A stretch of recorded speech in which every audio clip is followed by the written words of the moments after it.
how do we want that fight? It's the same thing like you ask a blind man, do you want to see?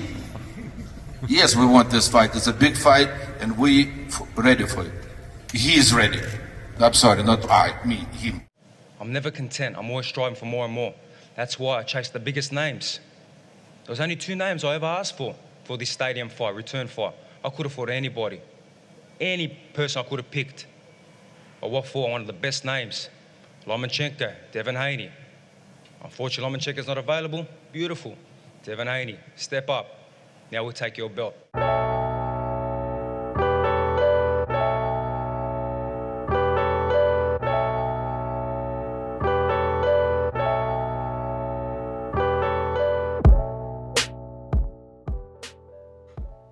Dante's Boxing Nation, what's going on, guys? So Bob Arum, he just recently came out and confirmed our suspicions. Lomachenko, he is fighting against George Kambosos for a vacant belt next. Bob Arum has confirmed that they are finalizing the deal and Lomachenko is going to be fighting Kambosos in Australia. This also confirms that Vasily Lomachenko, he turned down the Shakur Stevenson fight, which would have also been a title shot and would have obviously been a much bigger fight than the Kambosos fight. Lomachenko had an opportunity to become the first person to beat Shakur Stevenson, but instead he chose the opponent that was beat twice by Devin Haney, Kambosos. Ironically enough, if you think about it, fighters like George Kambosos, Jojo Diaz, Vasily Lomachenko, outside of them all losing to Devin Haney, they have something else in common. All 3 of them were forced to fight Devin Haney. Jojo Diaz, he was trying to make the fight with Ryan Garcia, and Ryan Garcia turned down the Jojo Diaz fight. That forced Jojo to fight against Devin Haney. And the thing is, Jojo Diaz was already Devin Haney's mandatory. Diaz versus Fortuna was a WBC title eliminator bout to fight for Devin Haney's belt. But as soon as Diaz beat Fortuna, he called out Ryan Garcia and didn't even mention Devin Haney's name. He had no interest in fighting for the WBC title against Devin Haney. And then you have George Kambosos. You guys heard in the clip I played, George Kambosos admitted at the Devin Haney press conference that he was planning on fighting Lomachenko all along, even though he had constantly told the media and he told Devin Haney that he would fight him next. He said it's either him or it's Lomachenko, even though Lomachenko was beltless and Devin Haney had the one belt that would have made Kambosos undisputed. And I think he's going to look very exciting. I think he's going to put on a beautiful performance. But he knows what he got to do. He's not going to with all due respect, why do you feel like I need to look exciting or whatever the case may be? Why not just make it happen for all the belts no matter what? Oh no, we're gonna do that. As long as if it makes sense. It makes sense. No, of course. And I know you already said you come to Charlotte. So that's beautiful because I'll fight you on Jupiter if I got to. Hey. So because Lomachenko was unavailable and Kambosos, he had to bring a big name to Australia. He had no choice but to fight the WBC champion at the time, Devin Haney. And then you have Vasily Lomachenko, who is the reason why Devin Haney became the WBC champion in the first place, because Devin Haney was his mandatory 3 years ago. And Lomachenko, he gave up his belt to avoid his mandatory Devin Haney. So then 3 years later, Devin Haney becomes the undisputed champion, which left Lomachenko with no other options but to fight the man that had all the belts in his weight class. Now Ryan Garcia is pretty much in the same situation where DAZN, Oscar De La Hoya, his own promoter, and Eddie Hearn, they're pushing very hard for a Devin Haney versus Ryan Garcia fight, because right now it would be the biggest fight on DAZN when it comes to in-house fights. Eddie Hearn, he had already said right after Devin Haney beat Regis Prograis, he said the only fight that DAZN is going to want to make is Devin Haney versus Ryan Garcia.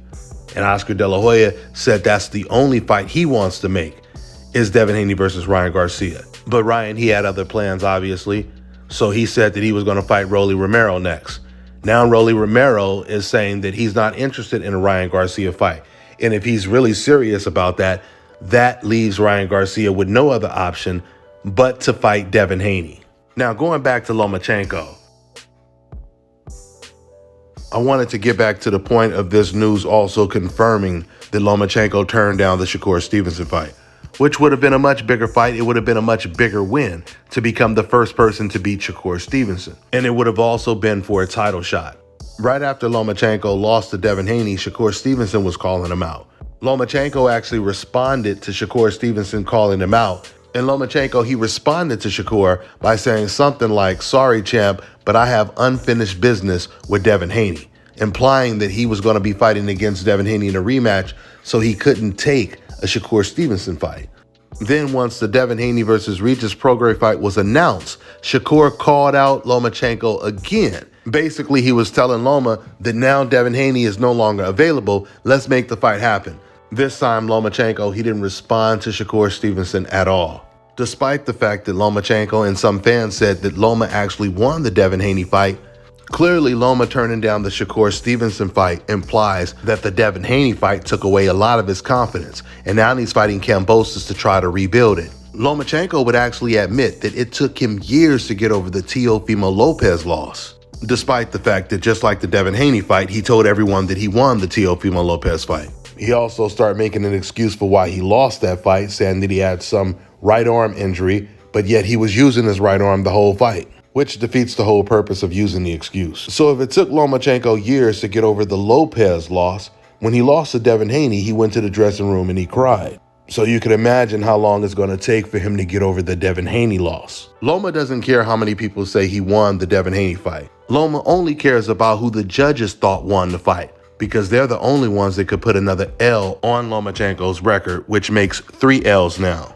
You know, one of the main reasons that Devin Haney is hated by the non-black boxing fans is because Devin Haney said, "I would never lose to a white boy." And then he turns around and he beats America's favorite white fighter. So the fact that Devin Haney damn near punked Lomachenko at the weigh-in by pushing him so hard, and then he beats him after he makes that statement, made the loss far more difficult for Lomachenko to deal with. So now Lomachenko, he starts over when it comes to building his confidence by fighting against Kambosos, which, at least when you look at two guys that lost to Devin Haney, it's not a bad fight. I mean, it's not the best fight, but it's definitely a good fight for Lomachenko to build his confidence. With that being said, I'm gonna wrap this video up. That's all I got for now, guys. I'm on to the next one. All right, now check this out, guys. If you're looking to repair eczema scars, burns and bruises, dark spots and blemishes, Fever blisters, diabetic ulcers, this right here is the perfect product for you guys. It's called Elo Diki Face and Body Oil. Athletes and top-ranking boxers, they're also using it after training to reduce swelling, inflammation,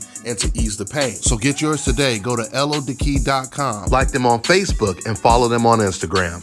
Let me tell you guys about Issa Israel Law Firm. It is a full-service legal practice based in Denver, Colorado, an emerging hub for combat sports and high-altitude training. If you're a fighter inside or outside of the ring and you need a law firm you can trust to fight for you, visit thefighterfirm.com or email help@iilawfirm.com. Legal representation is usually limited to plaintiffs or defendants in Colorado, but iFirm can help anyone in the world with trademarking their business name, logos, and U.S. immigration issues. This brother has been my attorney for a while and helped guide me through all kinds of business and civil issues, so make sure you guys go to thefighterfirm.com.